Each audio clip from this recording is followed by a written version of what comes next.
مدة طويلة وانا كنقلب على شي مغامرة اللي ما عمر سبقني لها شي واحد، شي حاجة اللي نحطها في القناة ديالي والناس ملي يتفرجوا فيها يقولوا واو، هاد السيد ما كيخافش وكيدير مغامرات واعرين.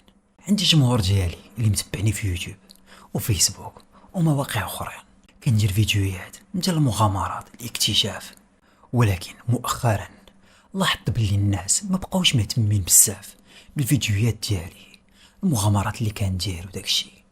الناس ولاو كيتفرجوا غير شويه في الفيديو او بعض المرات ما كيدخلوش كاع. ولكن انا عرفت علاش وفهمهم بالصراحه، حيت مؤخرا ولاو نفس الفيديوهات كيتعاودوا ليا. كنمشي لشي بلاصه مهجوره، كنمشي لشي غابه اللي سمعت فيها شي ساحر او شي حاجه بحال هكا. المهم كنسمع شي بلاصه كنمشي ليها، ولكن ولا واحد الروتين عندي في القناه. الفيديوهات الاخرين اللي درت كنت كنمشي لشي بلاصه ولكن ما كيطرا فيها والو، ما كنشوف حتى حاجه. وهنايا كيخصني ندير شي بلان باش نبين في الفيديو باللي اطرات شي حاجه اللي خريبه، وحتى الناس اللي كيتفرجوا فيا يتمتعوا. نهز شي حجره ونرميها، او نكون فايت وجدت البلاصه، ولا نمشي معايا شي صاحبي وكيدير ليا شي صوت. المهم هكا وليت غادي. ولكن كيف قلت لكم هادشي ما بقاش واكل. ايوا هنايا فين فكرت انني ندير شي حاجه اللي ما عمر سبقني لها شي واحد، شي فكره اللي تكون حمقى. وحتى انايا فاش نكون كنصور ونحط الفيديو عندي في اليوتيوب، الناس اللي كيتفرجوا فيا نحمقهم معايا ويستمتعوا، يعيشوا شي حاجه اللي حقيقيه، ماشي غير داك التخربيق على والو. قلبت بزاف وسولت بزاف ديال الناس، ولكن بلا حتى شي فائده. الا في واحد الوقت كان طاحت عليا واحد الفكره، فكره اللي حمقى وتحمست ليها بزاف. هزيت التليفون ديالي، دخلت الانستغرام وبديت كنصور ستوريات الناس اللي كيتفرجوا فيا وكيتابعوني. قلت لهم على الفكره ديالي، واللي كانت اننا غادي نمشي عند شي ساحر، غادي نخلصو ونعاود ليه الفكره ديالي، ونقول ليه باللي بغيت نمشي لشي بلاصه عمر مشى لها شي واحد. بغيت نصور شي فيديو اللي نخلي اي واحد تفرج فيه ما يعاودش يخرج منه. ايوا هادشي اللي كان. شي ناس الله يجازيهم بخير من الناس اللي كيتبعوني قالوا لي على واحد الساحر وصفتوني عنده. مشيت قصدته، وكيف قلت لكم عاودت ليه القصه كامله، اشنو بغيت ندير واشنو بغيت بالضبط، وعطيتو بزاف ديال الفلوس غير باش يقول لي شي حاجه اللي ما تكونش عاديه.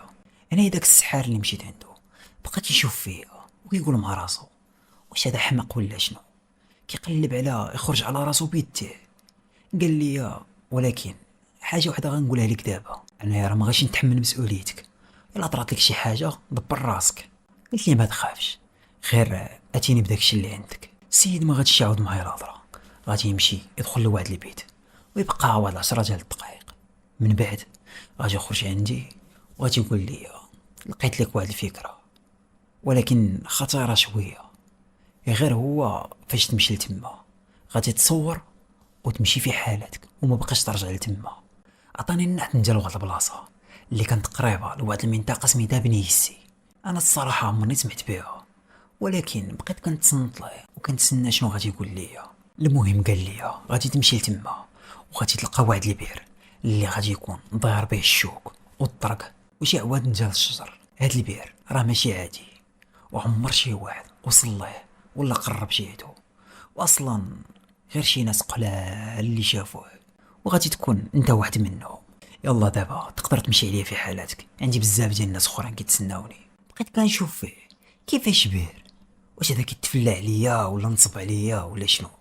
انا كنقول له مغامره وبغيت لشي بلاصه مهجوره، وهو كيقول لي سير لواحد البير راه تحت ما قرب له وعمر شي واحد وصل له. بقيت كنتخاصم معاه تما، قلت لي انا رد ليا غير فلوسي، ما بغيت باقي لا مغامره لا والو منك.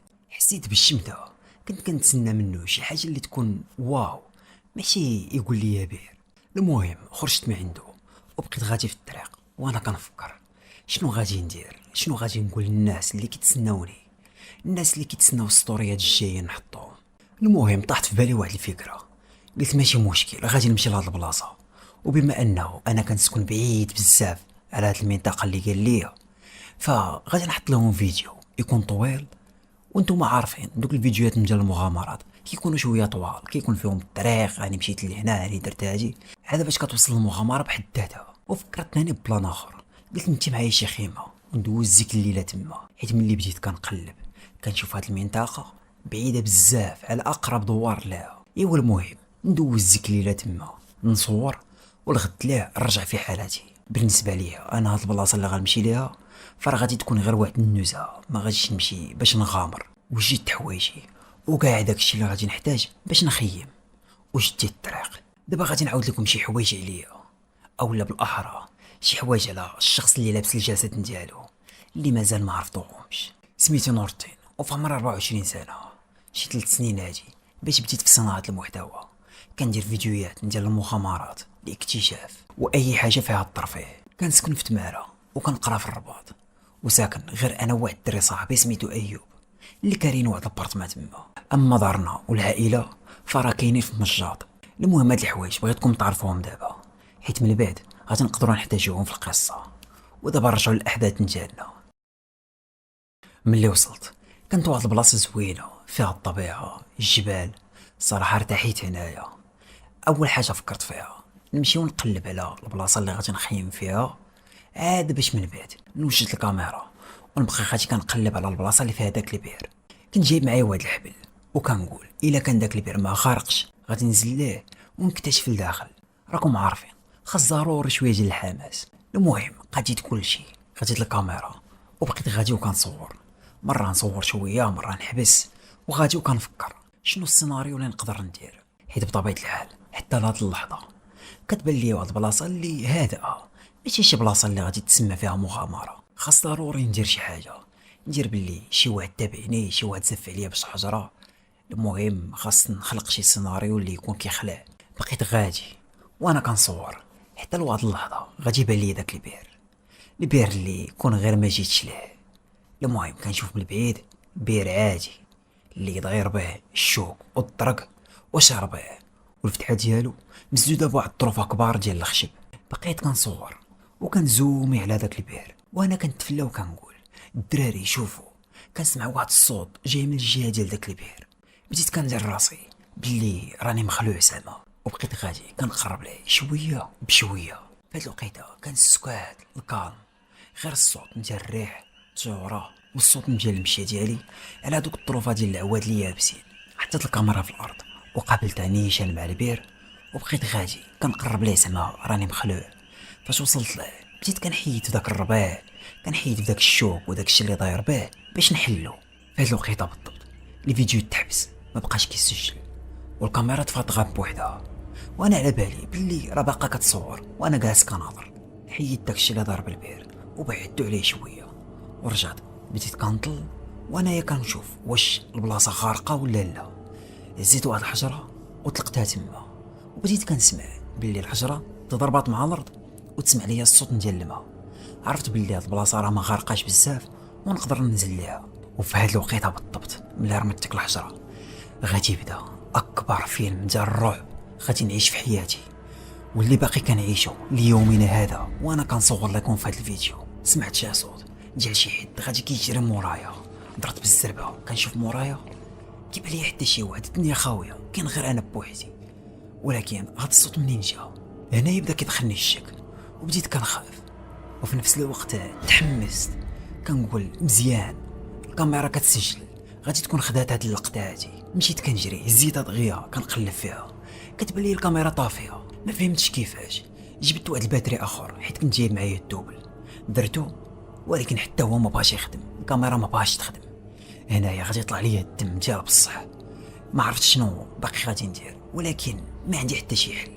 غادي نهز التليفون ديالي وغنبقى نصور به. بديت كنصور وكنوري الناس شوفوا راه طفات لي الكاميرا. سمعت واحد الصوت وبصح كان كيبان عليا شويه ديال الخوف وكنبان باللي طالع ليا الدم. هاد الفيديوهات اللي صورت بالتليفون بديت كنلوحهم في ستوريات فيسبوك وانستغرام باش هكا نوري الناس اشنو طاري معايا. ولكن ما كانوش كيتصافطوا حيت هاد البلاصه ما فيها لا ريزو لا والو. وهنايا فين غادي نبقى نسمع واحد الصوت جاي من وسط البير، صوت ديال دري صغير كيبكي وصوت اخر ديال شي حد كيعيط عليا. كيعيط وكيبان انه مخلوع وكيقول لي نور الدين اخويا اجي عتقنا الله يحفظك، اجي غير خرجنا من هنايا. بديت كنتلف وما فهمتش كيفاش هذا تعرف سميتي، كيفاش نور الدين. بقيت غادي كنقرب شويه بشويه حتى ما بقى بيني وبينه غير شي خطوات قلال.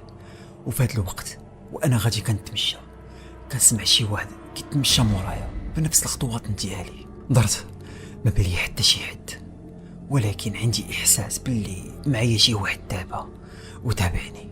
وفي هذا الوقت غادي نسمع واحد الصوت اللي غادي يحمقني، غادي يهرب لي عقلي. كنسمع الصوت ديال الوالد من وسط البئر، وصوت حتى انايا معاه، وكنعيط على راسي، كنعيط على راسي باش يخرجني من تما. كيفاش اش هاد الحماق؟ كنسمع صوتي وكنسمع صوت مورايا كيتمشى، كنسمع صوت ديال دري صغير، صوت الاب ديالي. ما بقيتش عرفت شنو غادي ندير، واش نهرب ولا نمشي. ولكن في هذا الوقت بالضبط انا صافي عقلي طرفع، ما بقيتش عارف اشنو كندير، ومبقيتش كنقدر نتحكم في راسي. لقيت راسي غادي وكنطلع على البئر، كنشوف راسي طايح لتحت في البئر، وانا كنشوف فيا وكنعاود نشوف راسي لتحت. ولكن في هذا الوقت بالضبط ما باقي غادي نعقل على والو. صافي اخر حاجه عقلت عليها هي هاد اللقطه. الله، حليت عينيا بشويه وانايا كنشوف كيبان ليا الظلام، طاح الليل وانايا مجبد في الارض. كنحاول نوض بشويه وحيت حاس براسي ثقيل بزاف، وكنحس براسي بحال الا فاسك. بقيت كنشوف بحال هكا كيبان ليا بصح حوايجي كاع فاسكين وكاملين كنقطر، بحال الا ضرباني شي موجه وفزقاتني. وحاجه اخرى كنحس بواحد الحريق في يديا بحال الا محروق. بديت كنشوف تاني في يديا من هاد الجهه كتبان ليا واحد الاثار ديال واحد الحروف بحال الا شدو شي واحد وطبعهم ليا في يديا، ولكن ما فهمتهمش، ما فهمتش شنو كاينيو، غير هو كيعطيوني الحريق بزاف. ما بقيتش فاهم شنو طاري، راسي ترون عليا. هزيت التليفون ديالي اللي كان محطوط حدايا طايح في الارض، شديتو وبديت كنصوني لايوب الله يجاوبني.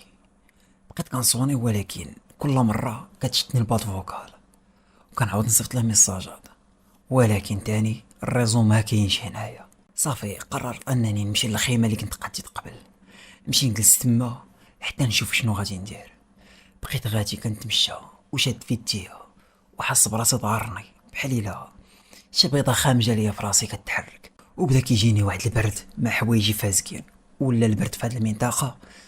المهم غير خليها الله. المهم وانايا غادي وكنقرب كتبان ليا خيمه راه بعيده عليا شويه، غير هو كيبان ليا شعل فيها الضوء وجالس فيها شي واحد لداخل.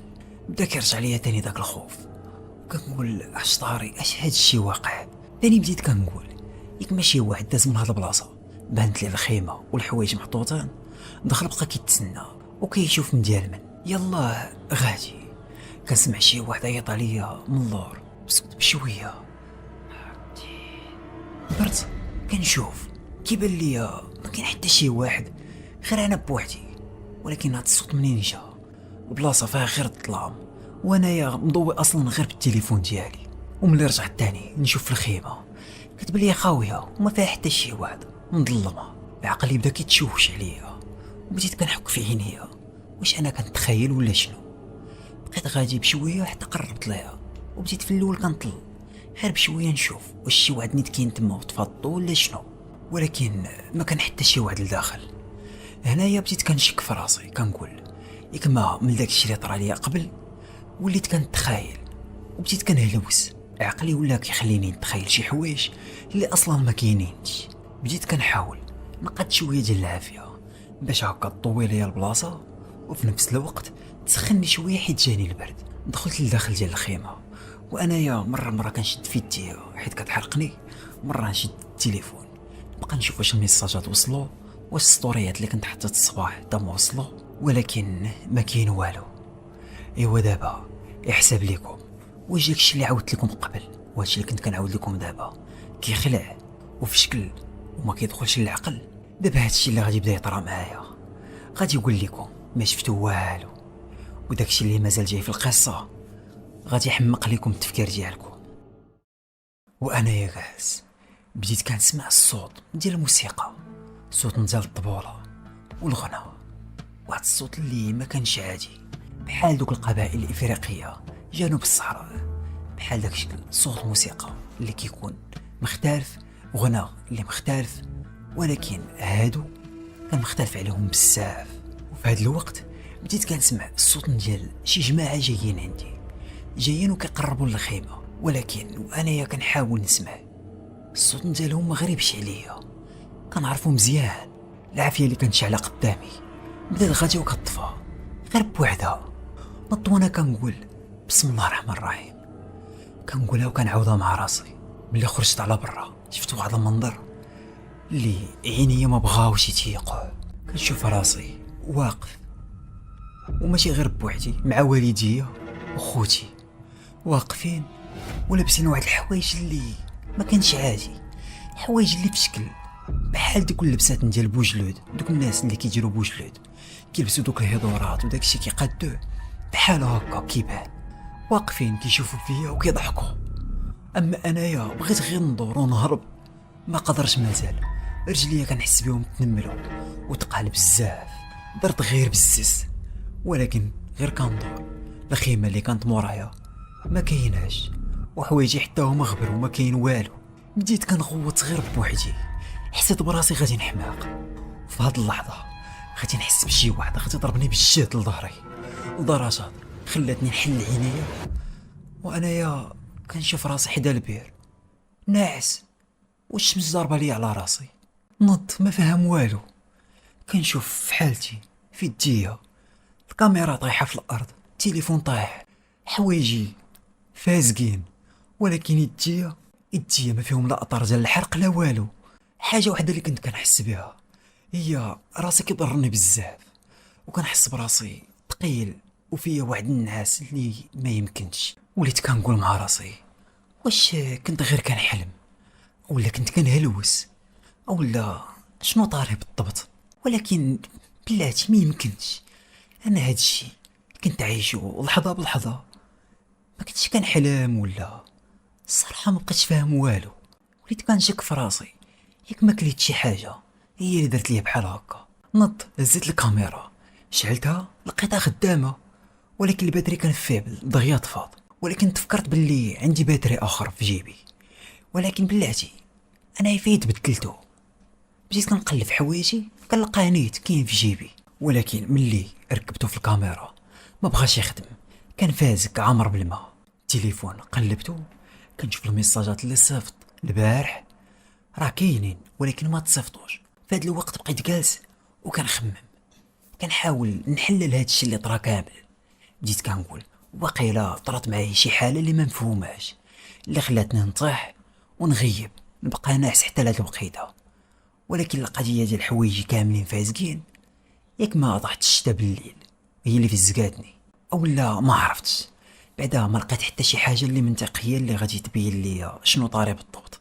مشيت رجعت للخيمه اللي قاديت، جمعت حوايجي كاملين، ومن تما غادي نشد الطريق نرجع في حالي لتمارا. رجعت لتمارا كنت عيان نجاوب بصح، واحد اليومين وانا غير ناعس ما قدرش نوض، كنوض غير نقعد الماكله ناكل ورجع نعس تاني. ما حسيت بوالو وما طرات حتى شي حاجه اللي غريبه. صاحبي كان كيجي عندي كيشوف فيا بحال هكا يقول لي مالك، كنقول ليه ما عرفتش الصراحه راني غير عيان وما قادر ندير والو. المهم كنت مشيت خديت واحد الدواء بقيت كناخذو وغير كنرتاح. من بعد ما حسيت براسي وليت شويه عاد باش غادي نوض نتحرك عاوتاني شويه، نوض ونشوف نيت البلان ديال هاد المغامره اللي درت، نحل هادشي ونفهم شنو طاري معايا شنو كان طرا ليا. ما فهمتش شنو ديك التخربيقه، حاجه وحده اللي فهمت هو يا اما كنت كنحلم يا اما كليت شي حاجه في الطريق اللي خلاتني نولي كنهلوس ورجعتني في ديك الحاله. مشيت شعلت البيسي وجلست قلت ندير المونتاج داك الفيديو اللي صورت. شعلت الكاميرا هزيت منها الفيديوهات كاملين وبديت في المونتاج. كان كل شيء عادي من الوقت اللي خرجت فيها من الدار وغادي كنصور وغادي في الطريق حتى المرحله اللي وصلت فيها قدام البير حطيت الكاميرا في الارض باش تصور. في هاد اللحظات كان كل شيء عادي، انايا واقف كنحيد في داك الربيع وداك الشوق وداك التخربيق اللي كان داير به، وجالس كنهضر مره كنشوف الكاميرا كنهضر كل شيء عادي. الا في هاد اللحظه بديت كنشوف راسي كنشوف في جنابي في الفيديو، قلت مزيان دابا غادي نشوف شنو طرا معايا. كيبان لي الفيديو مازال طوال شويه، يعني الكاميرا صورات كلشي. بقيت مركز مع الفيديو كنتفرج فيه، وانا صافي حبست المونتاج ديك الساعات. كيف قلت لكم كنبقى كنشوف في جنابي شويه، كنبقى نشوف في السماء واحد المده، نعاود نمشي ونعاود نبقى نطل في البير. وهنا في واحد اللقطه غادي طرا واحد الحاجه اللي ما فهمت فيها والو. بديت انايا كنشوف في جنابي، وفي واحد اللحظه فيكسيت في جهه واحده، كنشوف غير في جهه الكاميرا. بقيت بحال هكاك، والمشكل فين كاين وهو انني بقيت بحال هكا في نفس الحاله جامد شي 10 ديال الدقائق، وانا في نفس البوزيسيون كنشوف في جهه الكاميرا. كتبان بحال الا درتي بوز للفيديو وخليتيه بحال هكاك، ولكن اللي غادي يحمقني هو ان الفيديو راه خدام، كيتسمع الصوت ديال الريح، الصوت ديال الطيور اللي كيدوزو. المهم الفيديو خدام، ولكن انا اللي كنت واقف، انا اللي كنت جامد. علاش؟ ما عرفتش علاش درت بحال هكاك. بديت كنزرب في الفيديو باش نشوف شنو غادي يطرا. بقيت بحال هكاك حتى لواحد الوقت اللي غادي نبان ليا كنتحرك وانا نحبس الفيديو، رجعتو كيمشي عادي. هنايا بديت كنشوف راسي كنهضر، ولكن ماشي كنهضر عادي، ماشي كيف ما هكا. كنهضر بشي تخربيقات اللي ما كانوش مفهومين، بحال الا غير كنقول شي كلمات عشوائيين. والمشكل هو انا راه عمر طرا ليا في حياتي بحال هكا، راه اول مره كنشوف هادشي. والصراحه خلعني بزاف. ماشي كنقول هادشي راه عنده علاقه بداك البير، او لا عنده علاقه بالجن، او لا بسبب هاد المغامره. لا، كنقول انا واقيلا حماقيت، او لا عندي شي مشكله في راسي، حيت هادشي ماشي عادي، ماشي طبيعي. بقيت نكمل الفيديو كنتفرج وانايا مستريسي، كنشوف راسي غادي جهة البير، غادي كنقرب ليه. حتى قربت، وهنايا ماشي بقيت غير واقف وكنشوف، لا كنبان انني بغيت ننزل ليه. والمشكل هو في هاد الوقيته بالضبط غادي طفى الكاميرا، خلاتني غادي نحماق وما عرفتش شنو طرا من بعد. ولكن ملي كنجلس ونعاود نفكر تاني كنقول هادشي منطقي. كيفاش حتى لقيت انا حوايجي فاسكين وداز الليل كامل، وصبحت ناعس تما بحوايجي كيف قلت لكم فاسكين، يعني غادي نكون نزلت لتما وطلعت. ولكن بلاتي كيفاش غادي ننزل ونطلع وانا ما درت لا قنبه، ما درت حتى شي حاجه باش ننزل؟ ميمكنليش ننزل غير هكاك بوحدي نعاود نطلع غير بوحدي، ميمكنش. بزاف ديال التساؤلات في راسي، اللي واش نعست في البير او لا نعست الفوق نيت حتى اصبح الصباح.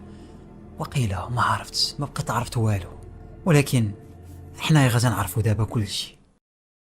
من بعد هادشي اللي طرا كامل، واحد العشيه غادي نخرج انا وصاحبي ايوب، غادي نجلسوا في واحد القهوه ونبقى جالس كندوي انا وياه. في هاد الوقت كنت حطيت الفيديو في يوتيوب وخليته كيف ما هو، زدت عليه غير شي لقطات في الاخر اللي صورتهم من الدار وانا كنشرح شنو طرا معايا. وملي جلست مع ايوب بديت كنعاود ليه كل شيء بالتفاصيل، عاودت ليه شنو طرا معايا. هو بقى غير جالس كيفكر وعارفني ملي كنكون كنتفلا وكنزيد داك الشيء ديال الرعب في الفيديو باش يبان انه حقيقي. والوقت اللي كنكون كنهضر فيها بصح قال لي واش فاش كنتي في الطريق وقفتي وكليتي شي حاجه قبل ما تكمل، قبل ما توصل لتما؟ قلت لي ايه، راه وقفت في هذا الفيلاج، تغديت، من بعد شربت واحد القهوه عاد باش تحركت كملت.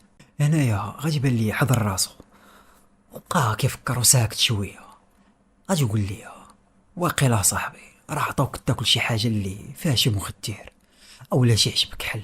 شفت فيه وقلت ليه واقيلا راه هادشي اللي كنقولت انا مع راسي، حيت هادشي اللي طرا راه ما بغاش يتفهم ليا، راه ما بغاش يدخل ليا راسي، راه الحماق هذا. المهم بقينا جالسين مجمعين شويه حتى لواحد الوقت غادي يقول لي انا راه غادي نتحرك دابا، عندي واحد البلان غادي نقضيه. ناضو مشى في حاله، وحتى انايا من بعد فاش مشى قلت حتى انا نمشي للدار ونجلس نخدم على شي حاجه. دابا غادي ندخلوا في واحد الفقره اخرى، فقره اللي ماشي عاديه. بغيتكم توجدوا راسكم وتركزوا مزيان. نور الدين من هاد اللحظه غادي يبدا يهرب ليه ويخلي الناس اللي دايرين به واللي كيعرفوه حتى هما يهرب ليهم، ولكن ماشي حيت غادي يحماق.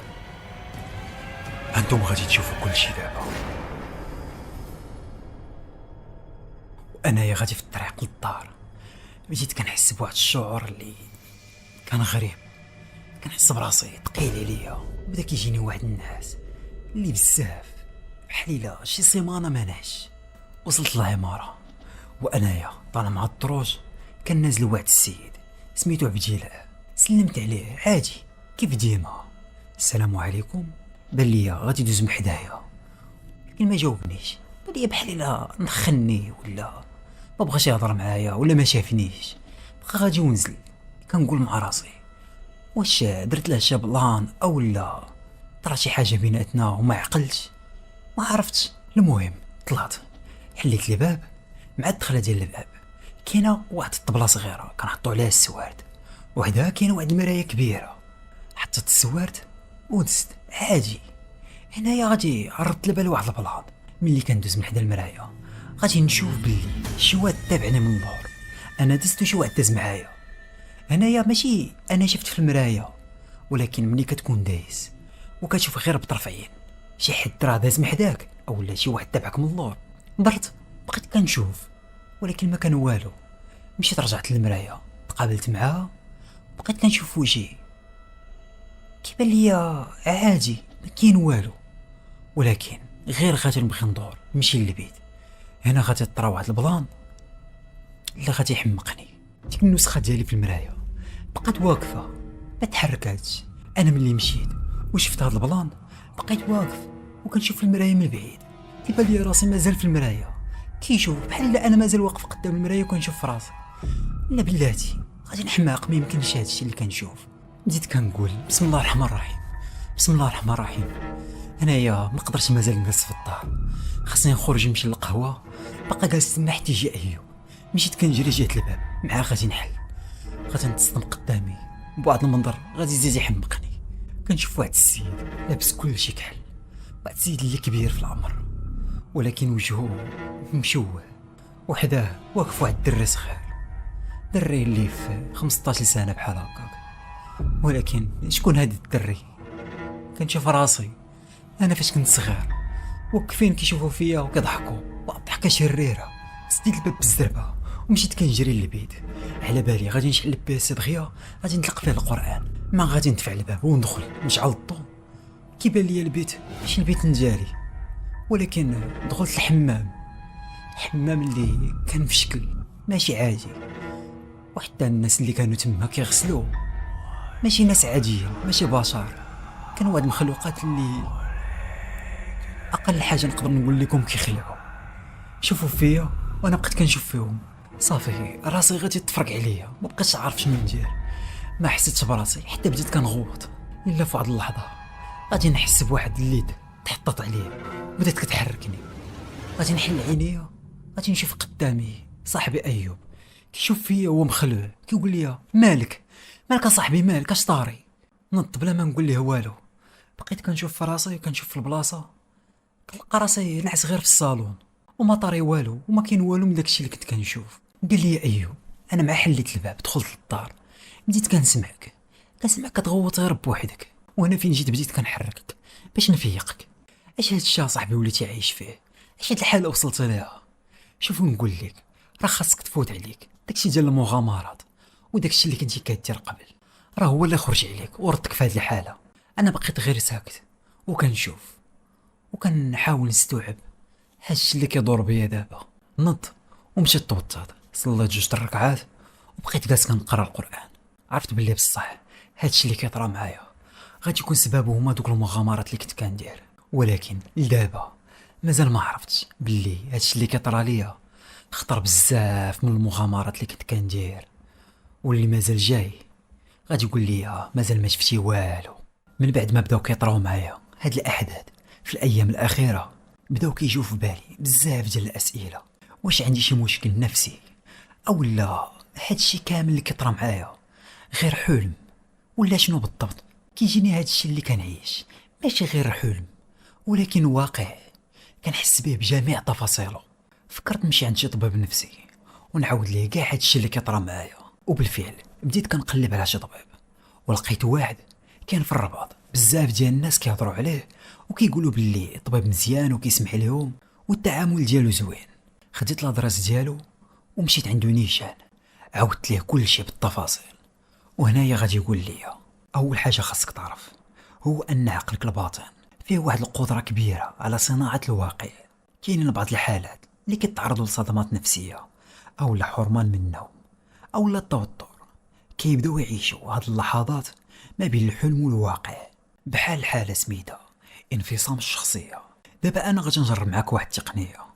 فاش ترجع للدار حاول تكتب كاع داكشي اللي كتحس به، اي حاجه حسيتي بها كتبها، وخصوصا الا جاتك وحسيتي بديك الحاله ديال الحلم والخيال. ما تخافش وما تقاومش، غير حاول تسجل داكشي، والحصه الجايه ان شاء الله نشوفوا شنو كتبتي. فراك ما تحتاج لا دواء لا والو، دير غير هادشي اللي قلت لك دابا. ملي قال لي هادشي هزيت راسي وقلت له صافي واخا شكرا بزاف. خرجت ومشيت للدار، وانا غادي في الطريق كنفكر وكنوهم راسي باللي هادشي اللي كنعيش فيه غادي يكون غير واحد الضغط نفسي او لا شي حاله اللي دايزه. قربت حدا العماره، يلا بغيت ندخل مع الباب، كنتلاقى بايوب. شاف فيا وكيبان مصدوم، قال لي اجي نتايا كي درتي حتى نزلتي لهنايا دغيا، بحال خليتك في الدار الفوق. بديت كنضحك وقلت ليه سير صاحبي سير سير، راه اللي فيا كافيني، وانت بغيتي تبدا بهذا الضحك ديالك. ولكن بدا كيحلف ليا كيقول لي راه ما يمكنش، بحال كنت معاك في الدار وقلت لك راه بغيت نخرج كنزل لتحت كنتلاقى معاك دابا هنايا، راه ما يمكنش. واخا قال لي هادشي كامل ما تقتش به، وقلت راه غادي يكون كيطلع عليا وكيضحك. خليته وطلعت للدار. دخلت ومشيت نيشان، بديت كنكتب داكشي اللي قال لي ايوب وداكشي اللي كنحس به. مورا غادي نمشي نشعل البيسي، وبقيت خدام على شي فيديوهات اللي كنت فايت سجلتهم شحال هادي. قلت ندير لهم المونتاج ونلوحهم في يوتيوب، حيت مده طويله ما بقيت لحت حتى فيديو من اخر مغامره. صافي ملي ساليت سديت البيسي ومشيت تلحت بلاصتي باش ننعس. معا كنحط راسي غادي يديني واحد النعاس اللي عميق، وهنا تاني غادي يبداو يطراو دوك البلانات اللي غادي يهبلوني تاني. بداو في الاول كيجوني حلمات اللي مخربقين، شي حاجه كنشوفها في الحلمه اللي فات طرات ليا شحال هادي وكنعاود نعيشها نفسها في الحلمه. المهم غير حلمات مخربقين وصافي. ضرباتني الفيقه وانا فيا الموت ديال الناس وفيا العطش بزاف. كنت حاط التليفون حدا راسي، خديته باش ندور البلاصه ونهز قرعه الماء، ولكن فهاد الوقيته كنسمع الصوت ديال شي واحد معايا في البيت. كنسمع شي حد كيضحك غير بشويه، لحمي بدا كيدبرش عليا وجاني واحد الخوف اللي ما كانش عادي. شعلت الفلاش في التليفون باش ندور البلاصه ونشوف شنو طاري. الا غادي نشوف قدامي وسط البيت كاين واحد البير، ماشي اي بير هذا، ولكن اللي كنت فيه اخر مره ودرت فيه المغامره. كيفاش هاد الشيء شنو واقع؟ بديت كنقرا القران مع راسي وانا كنقول لا هاد الشيء غادي يتحيد من قدامي، ما يمكنش. كنقرا وانا كنصرفق في حناكي وكنحك عينيا، ولكن البير ما كيتحيدش، كيبقى وسط البيت. الا كنسمع صوت من الداخل طالع وهو كيضحك، كيبان ليا بحال الا غادي يخرج منه. بديت كنشوف بزاف ديال الحشرات كيخرجوا من البير، كيخرجوا جايين جهتي. حشرات بحال سراق الزيت، العنكبوت، العقارب، هادشي كامل خارج جاي. وكيبان ليا يدين كيشدوا في الراس ديال البير، يدين اللي كانوا كلهم مزغبين وكحلين والصباع طوال. بكثرة الخوف اللي كان فيا ما قدرتش مازال نتحرك، غير غمضت عينيا وانا كنقرا القران. بغيت غير نحل عيني ونلقى هادشي التحييد، ولكن في هاد الوقيته غادي نحس بشي حد غادي يضربني بالجهد على ظهري، ضربه اللي خلاتني نحل عينيا ونشوف واحد المنظر غادي نقول لكم غادي يحمقكم كيف ما حمقني. كنشوف راسي طايح في الارض وحدايا واحد البير، الشمس ضاربه لي على راسي، الكاميرا طايحه والتليفون حدايا حتى هو، وانايا في نفس البلاصه اللي درت فيها المغامره. لا لا ما يمكنش، واقيلا حماقيت، هادشي اللي كنشوف ما يمكنش يكون بصح، غير كنتخيل. ودابا غادي نفيق ونلقى راسي في بلاصتي ناعس. بديت كنقرص في يديا وكنقرص حناكي وكنضرب وجهي، ولكن بلاتي انا كنحس بهاد القرصه وكنحس بالطريش. واش هاد الشيء بصح ولا واش هاد الشيء شي فيلم وكيصوروني ولا شنو؟ نط من ديك البلاصه وانا كنقول ولكن هاد الشيء فيه طرا ليا، فيه عشت هاد الشيء كامل. ودابا نيت غادي نمشي نهز الكاميرا ونهز التليفون ونلقى الميساجات والستوريات اللي فيه تصورت، ولكن هاد السيناريو راه فيه عشتو. انا مازال كنفكر الا كنسمع واحد الصوت جاي مورايا وسط البير. صوتي كيعيط ليا، ما يمكنش. مشيت طلعت في البير، كيبان لي راسي طايح لتحت وكيشير ليا باش نخرجو. هادشي كامل اللي كنشوف دابا والجاري معايا فايت عشتو. واش نكون رجعت بالزمن اللور ولا شنو؟ صافي راسي غادي بغي يتفرق عليا. خرجت باللور وجديتها جريه وحده، فين ما عرفتش، غير غمضت عيني وبقيت غادي كنجري هربان، وانا مازال كنسمع وسط ودنيا صوتي كيقول لي اجي. فين غادي هربان؟ غير اجي، ما عندك فين تهرب مني. وانا مازال غادي كنجري، دزت من حدا الخيمه اللي كنت قاديت وكنشوف واقف حداها داك السيد اللي لابس حوايج كحلين، داك الراجل الكبير اللي كنت شفتو قدام باب الدار فاش كنت حليتها. واقف انا وياه وشادت ليا في يديا، كيشوفوا فيا بواحد الملامح اللي كانوا كيخلعوا وكيضحكوا عليا. ولكن حتى لامتى غادي نبقى هربان؟ صافي عييت من هاد الشيء. صافي قررت انني نوقف ونواجه هاد الحماق.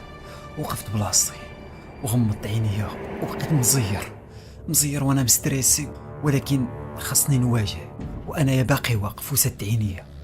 بصح غادي نحس بواحد الضربه وسط داري، بحال الا كيجي شي واحد ويضربني وكيبدلني على العالم كامل، ضربه اللي كطيرني من بلاصتي. غير كنحل عينيا كنشوف كنلقى راسي ناعس في البيت والظلام وانا مخشي في بلاصتي. زعما يكون هادشي غير كنت كنحلم. بقيت كنقلب في راسي تاني ياك ما فيها شي حاجه، وكنحس باللي بلاصتي فازقه. لا ماشي داكشي اللي على بالكم، ولكن حوايجي والفراش كلشي فازق بحال الا كبوا عليه سطلة الماء كاملي، شعري وجهي كلشي فازق. وبقيت كنشوف في البيت، كنشوف في البلاصه كيبان لي رجلي عامرين بالغيس، بحال الا كنت في شي بلاصه فيها الغيس وبقيت كنتمشى فيها. ولكن بلاتي منين غادي يجيني انا هاد الغيس وانا كنت غير في بلاصتي ناعس؟ ما بقيت فاهم والو الصراحه. هادشي ما بقاش كيدخل ليا لعقلي، وحتى نتوما كنشوفكم ما بقيتو فاهمين والو. ولكن حنا دابا غادي نفهمو كاملين وغادي نشوفو شنو غادي يطرا. دازت واحد المده وانا كنعاني من نفس الحاجه، نفس الحوايج كيطراو ليا، لدرجه ما بقيتش عارف واش هادشي اللي كندوز منه عنده علاقه بالجن، او لا عنده علاقه بداك الساحر اللي كنت مشيت عنده، ولا هذا غير شي مرض نفسي. ما بقيتش عارف الصراحه واش انا هو انا، او لا شي واحد عايش بلاصتي، ولا شنو غيكون. وليت عايش مع الناس وسط الناس وعقلي غير مرفوع، وكنفكر وملي كنمشي نبغي نخدم ونجلس قدام البيسي نمونطي شي حاجه ولا نخدم على شي حاجه، كنجلس ونبقى نشوف في البيرو، نبقى نشوف حتى كنساها. وفي واحد النهار غادي نكون جالس في بلاصتي ما راه ليا ندير والو، لا نخدم ولا نهضر مع حتى شي حد، غير طلقت التلفازه وكنشوف فيها وساعي. كنسمع ايوب كيعيط عليا من البيت الاخر، ولكن درت بحال الا ما سمعتوش حيت ما فياش لا يهضر معاه. واحد شويه كيبان لي حل الباب ودخل عندي قال لي واش عرفتي داك الفيديو اللي حطيته البارح في يوتيوب شحال وصل ديال المشاهدات وشحال ديال الكومونتيرات؟ راه عرفتي راه ما بقى والو يوصل لمليون. جمدت بلاصتي بقيت غير كنشوف فيه ومصدوم، كيفاش فيديو على انا صورت شي حاجه وحطيت شي حاجه؟ ما في خباري والو. انا اخر حاجه حطيتها هي ديك المغامره وشي فيديوهات قدام كنت لحتهم حتى هما، وما درت حتى شي حاجه مازال. زدت التليفون ديالي بالزربه، دخلت الكونط ديالي وبقيت كنقلب، وبالفعل كيبان ليا فيديو حطيتو البارح. ولكن بلاتي غادي ندخل الفيديو كيبان لي راسي كنصور في وسط واحد البيت، بيت اللي عمرني شفتو وعمرني دخلت ليه. هاد البيت عامر بالجماجم ديال الحيوانات وشي طروفان ديال الجلوده اللي كانوا كبار ومكتوبين عليهم شي حروف اللي ما مفهوميش، وحاجه اخرى عامر بالشمع وبحال الدخان بحال البخور مطلوق فيه. وحاجه اخرى اللي غادي تزيد تشيب ليا شعري هو كميه ديال الناس او لا مخلوقات اللي كانوا جالسين في ذاك البيت، بزاف واحد حدا واحد ودايرين بيا وانا وسط منه. كاينه بحال شي كاميرا كتصورني من الفوق وانا كنجذب على واحد الموسيقى اللي فايت سمعتها قبل. الفيديو كامل فيه 15 دقيقه وانا كندير نفس الحاجه وكنجذب بلا ما نوقف. ايوا هنا تاني غادي نبدا نتصدى، حيت وليت شاك في راسي نكون انا كندير هاد الشيء، واخا انا متيقن باللي عمرني مشيت لهاد البلاصه وعمرني شفت هاد الناس وعمرني شفت هاد البيت وما حتى شي فيديو. هاد الفيديو غادي نتيليشارجيه ونخليه عندي في البيسي وحيدته من القناه.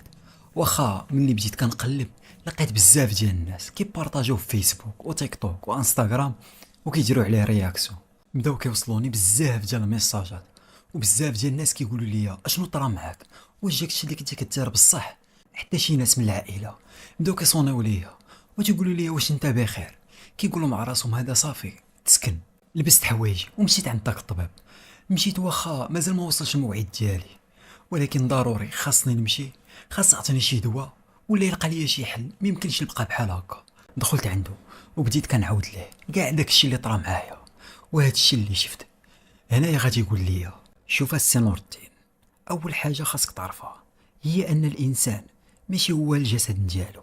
كاين العقل الواعي وكاين العقل الباطن، ولكن بعض الناس وقليلين كيعيشوا واحد الحاله اللي كنسميوها دي بيرسوناليزاسيون افونسي. يعني كتحس براسك كتخرج من الذات ديالك وكتعيش بحال اللي كتفرج في شي نسخه اخرى منك، كتعيش بلا بك. وبحال هاد الحالات الدماغ كيبدا يصنع نسخه اخرى منك، كتعيش مشاهد ماشي في العالم الحقيقي ولكن كتولي تبان واقعيه. وهذا الشيء سميتو في الادب النفسي القديم الازدواجيه الكيانيه. واش سمعتي بها من قبل؟ انايا وهو كيقول لي هذا الشيء بقيت غير ساكت وكنحرك في عينيا وكندير ليه براسي، ما فهمت والو. وهنا غادي يكمل ليا ويبدا يقول نور الدين غادي نسولك، واش عمرك فكرتي شنو ممكن يوقع الى هاد النسخه ديالك لقات راسها مرتاحه اكثر منك؟ واش فكرت شنو ممكن يوقع تولي كتحكم فيك وتعيش كاع اللحظات وانتيا ما كاينش في هاد العالم؟ كاينين بعض المرضى فاش كيوصلوا لهاد المرحله كيبداو يسمعوا صوتهم في الفم ديال شي واحد اخر كيهضر معاهم، ولا بعض المرات حتى كيلقاو حوايجهم تبدلوا عليهم بلا ما يشعروا، ولا شي واحد كيقول لهم راكم درتوا واحد التصرف او لا راه هضرنا في واحد الموضوع. وانتيا فاش كتجي تفكر كتلقى راسك اصلا ما دويتيش فيهم وما درتي حتى شي حاجه من هادشي اللي كيقولوا لك. الطبيب هو مازال كيهضر معايا وكيعاود لي هادشي كامل. انايا بلا ما نشعر غمضت عينيا وبديت كنفكر، الا بديت كنشم الريحه ما كانتش عاديه، واحد الريحه ديال الجيفه اللي كانت قاسحه. انا كنت مازال مغمض عينيا، ولكن ملي بديت كنشم هادشي حليت عيني وبديت كنشوف. ولكن غادي نشوف راسي وسط واحد البيت اللي كبير مظلم فيه بزاف ديال الجماجم وطروفه ديال الجلوده اللي كانوا كبار وشي مجامر والشمع وشي مخلوقات اللي كانوا جالسين. بلاتي هاد البلاصه راه فايت شفتها من قبل.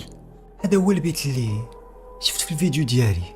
دخلت وبديت كندور بجنابي وكنقول انا بحال كنت عند الطبيب وجالس معاه وكندوي معاه، شنو جابني لهنايا؟ رجعت كنقول لا هادشي غادي يكون غير تخيل كيف ما كان كيقول لي الطبيب.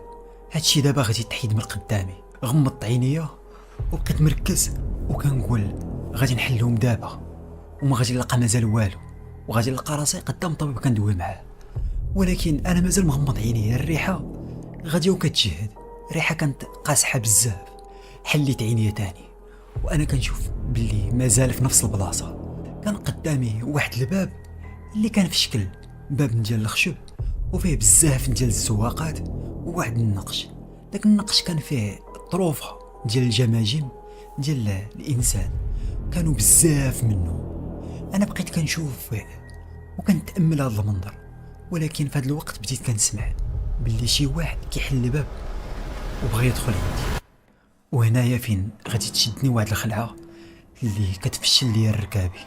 كنشوف الباب تحل ودخل واحد الشخص اللي كان كيشبه ليا بزاف. لا ماشي غير كيشبه ليا، ولكن كنشوف راسي دخلت عندي. ولكن مال عيني حمرين بحال هكاك، عيني كانوا حمرين بزاف بحال الا شعل فيه بشي ضو احمر، وكضحك واحد الضحكه اللي كتبان شريره. جا حتى لحدايا وقف غادي يقول لي بواحد الصوت اللي يبرش ليا اللحم ديالي مرحبا بك في العالم الجديد ديالك. هنا غادي تبقى عايش حياتك كامله وعمرك غادي تخرج من هذا البيت مازال. انا كنت بغيت نهضر ونجاوب، ولكن ما قادرش نتحرك. فمي كنحس فيه ثقيل بزاف بحال داك الشكل ملي كيكون شادك بوخطاط. نفس الحاجه كنحس بها. بقى كيشوف فيا وقرب ليا بزاف، وهو كيقول فواحد الهضره اللي ما فهمت فيها والو، كيهضر بشي لغه اللي ما فهمتهاش. بقى كيهضر وكيزيد في صوتو كتر وكتر. كنحس باللي غادي طرا دابا شي حاجه ماشي هي هذيك. هنا كيبان ليا الزيت تاعي وغادي ضربني واحد الضربه اللي غادي تخليني نحل عينيا ونشوف الطبيب جالس قدامي مازال كيدوي، وانايا مازال غير في بلاصتي عند الطبيب. وهذا الشيء كامل اللي طرا وهاد الضربه اللي كنت مازال كنحس بها في وسط وجهي بحال الا ما كان من هاد الشيء والو. الطبيب ملي كان كيدوي ما كنتش كنسمعو شنو كيقول، ولكن دابا ملي بقيت مركز معاه كنسمعو كيقول لي انا ما كنقولش انك مسكون، ولكن ممكن دماغك يكون دار لك واحد الشخصيه ثانويه، شخصيه اللي كتبغي تكون بلا قيود وتكون حره، وممكن دير شي افعال بالسميه ديالك، وانت في الاخر غادي تكون غير ضيف في الجسد ديالك. خرجت مع الطبيب وانايا غادي وغير ساكت، وكنفكر في هادشي اللي قال لي، وكنفكر حتى في داكشي اللي شفت مني كنت جالس عنده. كنقول مع راسي باللي هادشي كامل اللي شفت غادي يكون غير حلم. انا غير حيت شفت داك الفيديو اخر مره في القناه ديالي وشفت داك البيت، داكشي علاش كنت متوتر وبديت كنحلم به. فراه هذا هو التفسير العقلاني اللي كاين. المهم غادي تدوز واحد المده طويله وانايا عايش على نفس الحاله، كنشوف شي حاجه طرات شحال هادي، ولكن كنعاود نرجع نعيشها بالتفاصيل ديالها. وملي كنوض كنلقى راسي باللي يا اما نعس في بلاصتي يا اما كنت غير كنتفرج. غير هو الحاجه اللي كانت كتحمقني هي ملي كنعيش شي حلم او لا كطرا شي حاجه، ملي كنفيق كنلقى الاثر ديالها مازال كاين. بحال مثلا كنحلم باللي كنتخاصم مع شي حد وكيجرني كيقطع لي حوايجي، ملي كنفيق تلقى حوايجي بصح مقطعين. او لا بحال البلان اللي كان طرا ليا ملي كنلقى حوايجي فازقين ولا غيس. هادشي ما كانش كيبغي يدخل ليا العقل، ولكن غادي يجي واحد النهار اللي كل شيء غادي يتبدل فيه.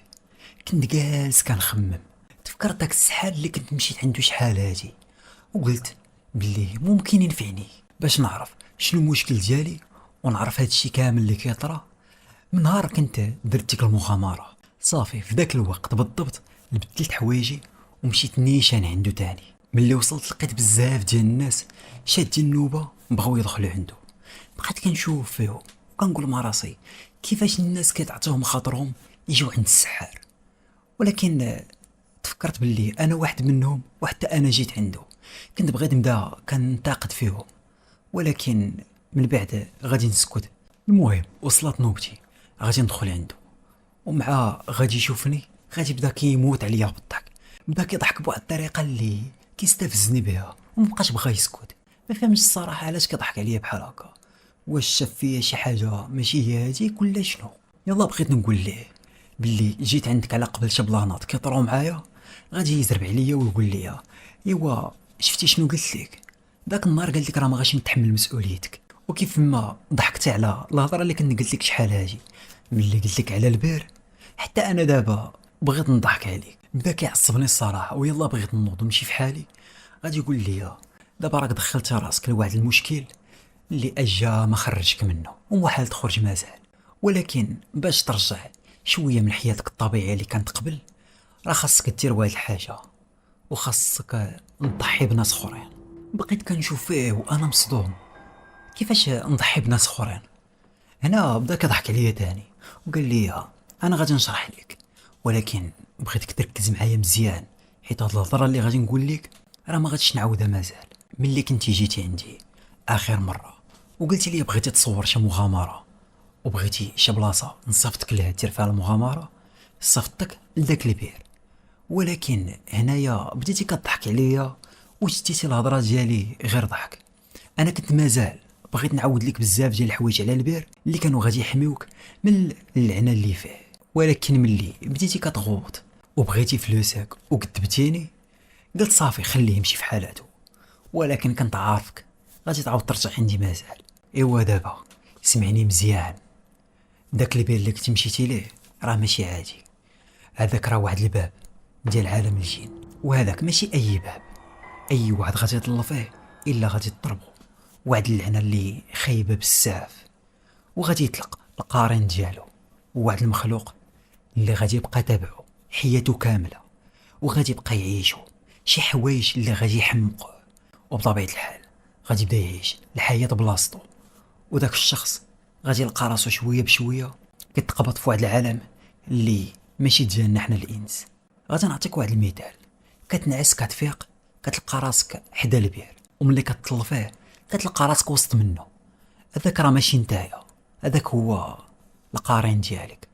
وملي كتطل فيه فراك كتكون طلقتيه بطبيعه الحال، وفاش كضربك الفيقه وكتلقى راسك يا اما فازك يا اما مضروب ولا طاري عليك شي حاجه، فراه هذا ما كيعنيش انك كنتي كتحلم، ولكن راك كنتي تمانيت بصح.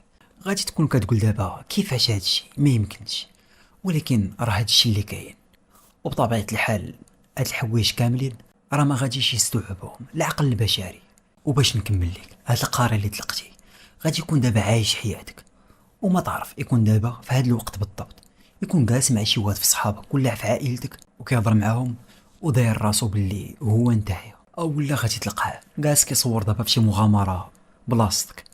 اما نتايا فراه حريرتك حريره، شويه بشويه غادي تلقى راسك كتحبس ما بين عالم الجن وعالم الانس، وصعيب تخرج من تما. مازال قاطعتو على الهضره وقلت ليه هادشي ما كيدخلش للعقل، ولكن نقدر نتفق معك حيت بزاف ديال الحوايج طراو معايا ملي قلتي لي هاد الهضره. كنشوف باللي عندهم واحد التطابق كبير بزاف.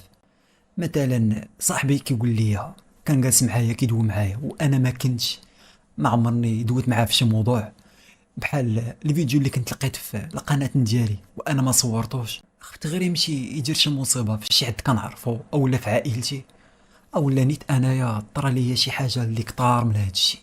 قال لي كيف قلت لك اي خصك تضحي بناس اخرين اللي غادي يخلي داك المخلوق اللي عايش بلاصتك دابا يدوز ليهم هما، ولكن هذا ما كيعنيش انك غادي تخلص منه صافي بصفه نهائيه، حيت غير غادي يسالي معاهم غادي يعاود يرجع لك نتايا باش يعاود يسالي معاك. هاد اللعنه اللي ضرباتك راه تابعاك وما عندك فين تهرب منها. غير الحل اللي كاين وقت تما حسيتي باللي كتشوف شي حاجه كتعاود او لا كتحلم بشي حاجه اللي ماشي هي هاديك، غادي عاودي خصك تضحي بواحد اخر جديد. ايوا دابا انت مستعد تضحي بناس بريئين ما داروا والو باش انت تولي بخير. بدا كيضحك عليا وانايا غير ساكت وكنشوف فيه ومعصب وما عرفت مازال شنو ندير. كنشوف حياتي غاديه وكتضيع عليا، وفي نفس الوقت ما بغيتش نأذي شي واحد. سولتو وكيفاش غادي نضحي بهذا الشخص، كاينه شي طريقه؟ ايوا هنايا غادي يقول لي شي حوايج اللي غادي يحمقوني تاني. غادي خصك ترجع لذاك البير وتطل فيه، وملي تشوف راسك تما كيقول لك خرجني عتقني، ماشي تهرب وتخاف. غير خصك تهضر مع داك المخلوق وتقول ليه باغي دوز اللعنه الناس اخرين، هو غادي يعجبو الحال حيت هادشي علاش كيتغدى. ايوا تما غادي يوريك كلشي شنو خاصك دير. يلا دابا صلات وقتك، سير عليا فحالك بزاف ديال الناس كيتسناو. نط من عنده ومشيت للدار. الطريق كامله وانا غادي كنفكر في هذا المشكل اللي دخلت ليه راسي. من واحد الناحيه كنقول حشومه، شنو ذنب الناس اخرين اللي غادي نأذيهم، ولكن غير كنبقى نفكر بحال هكا كيقول لي واحد الصوت وسط راسي لا سيرو دير هادشي كامل باش تهنا. المهم دخلت للدار بدلت حوايجي وهزيت داكشي اللي غادي نحتاج، ومن تما غادي نمشي ونشد الطريق لذاك البير. وصلت لديك البلاصه وانايا كنشوف داك البير غادي وكنقرب ليه، والخلعه غاديه وكتجهد، قلبي غادي وكيضرب بالجهد، ورجليا غير بسيس باش كيجرو دوك الخطوات. وقفت وكنقول مع راسي واش هادشي اللي كندير صحيح ولا غير كنخربق تاني. ولكن غير كنبدا نفكر بحال هكا الا داك الصوت كيعاود يتسمع ليا وسط راسي كيقول لي دير داكشي اللي خاصك ديرو، راه صحتك وانتيا اهم من اي واحد في هذا العالم. ولكن صافي غادي ندير هادشي. مشيت وطلعت وسط البير، بقيت كنشوف ما كاين والو غير الظلام. بديت كنقول واش انت هنا، واش كتسمعني؟ ولكن ما كاين والو. قلت مع راسي تاني داك السحار داك النصاب دارها بيا، خدا لي الفلوس وصفتني لهنا على والو. ما جيت فين ساليها الا كنسمع صوته وسط البير كيقول لي نور الدين عتقني انا وسط البير، خرجني من هنا. صافي دابا تيقنت من كل شيء. خديت واحد السوفل كبير وقلت ليه انا جيت باش نضحي بناس اخرين.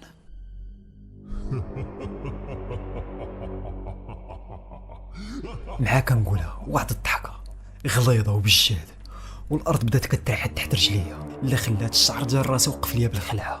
بديت كنشوف راسي كنتهز في السما غير بوحدي، بحال الا شي واحد كيشدني وكيسني وكيقابلني مع البير.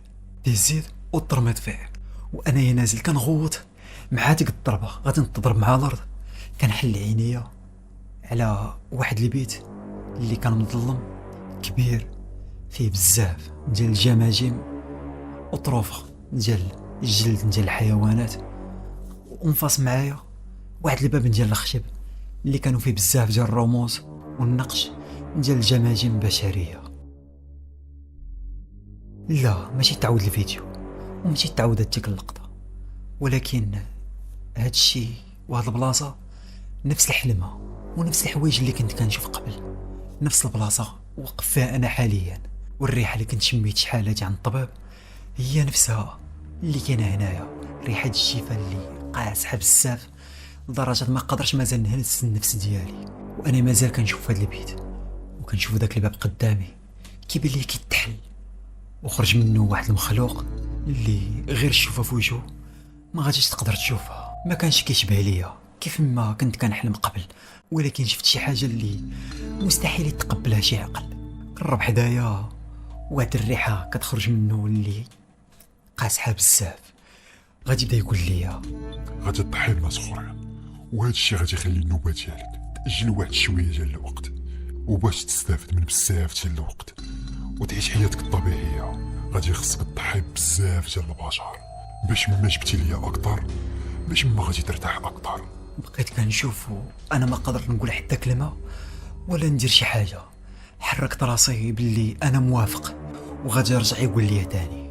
غادي نعلمك واحد التعويذه، اي واحد قرتها قدام مباشره لهنا غادي تضربو وغادي نكون دخلت لحياته بلا رجعه. بدا كيضحك ديك الضحكه الشريره ديالو تاني، وبدا كيعاود ليا ديك التعويذه كيقولها وكيعاودها، وانا غير جالس وكنسمع ليه حتى صافي تسجلات ليا وسط راسي. وفي هاد الوقت بالضبط غادي نحس بواحد الضربه اللي كانت بالجد على راسي، الضربه اللي خلاتني نحل عينيا تاني ولقى راسي ناعس في البيت ديالي نط غير بالزيت. وانا كنحس بعظامي كل شيء كبرني وراسي دارني. غادي كنتحرك جهه الباب غير بشويه الا الباب غادي يتحل ودخل عليا ايوب. شافني وقال لي كي بقيتي شويه راه سيمانه وانت ناعس في البيت ما كتحركش. حطيت يدي على راسي وانا كنحس بواحد الفاصمه دايره عليه، وكنشوف يديا وجهي كلشي مجروح. سولته شنو طرا ما فهمتش.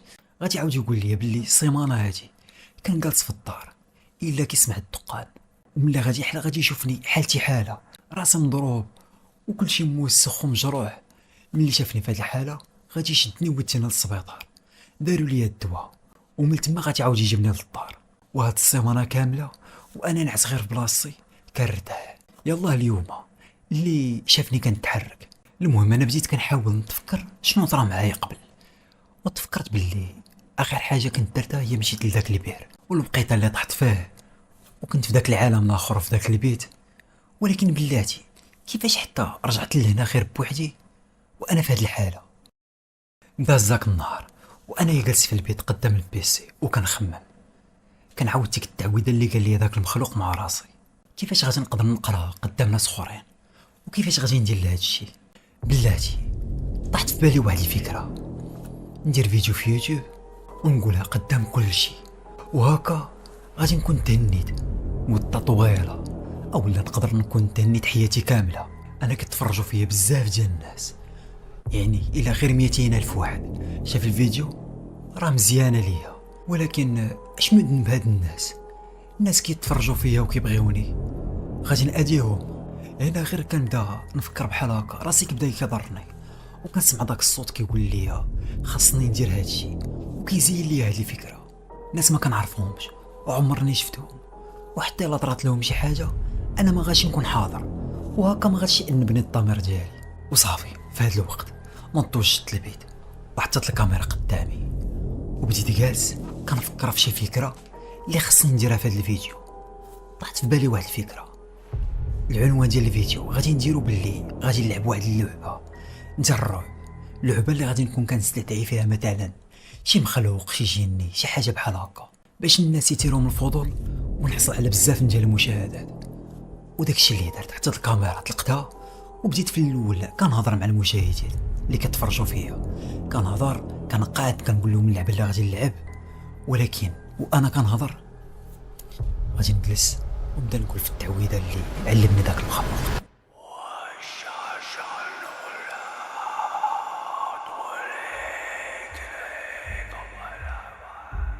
ساليت الفيديو، درت له المونتاج ولحتو في يوتيوب.